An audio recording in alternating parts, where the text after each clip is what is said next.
Hi guys, good morning! At ngayon ay sasakay naman tayo ng bus papuntang Johor Bahru. 4 hours ang biyahe mula Kuala hanggang Johor.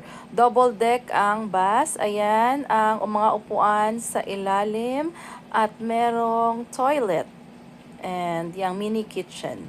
Ang upuan namin ay sa taas kaya ayan, akyat tayo. Ayan naman ang upuan sa taas ng bus.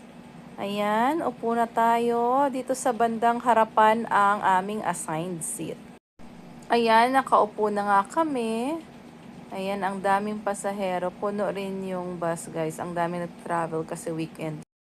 Ang lalaki ng upuan, very comfortable, parang nasa eroplano. And meron ding individual screen bawat upuan. Guys, relax yung kasama.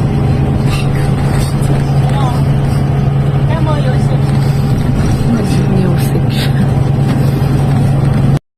At exactly 10 a.m. ay umalis na nga ang bus. Ayan, nag-start ng umandar papuntang Johor Bahru.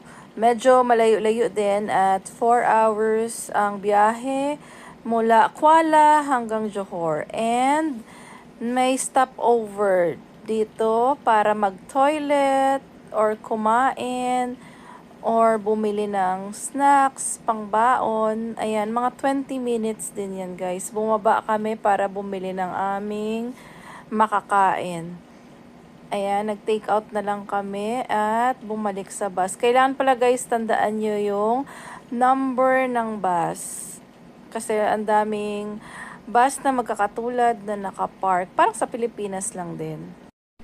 And yun nga, guys, bumalik na kami agad sa bus.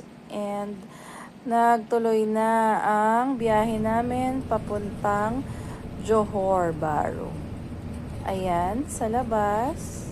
And finally, after 4 hours, nakarating na nga kami sa Johor Bahru. Update ko kayo later. Bye!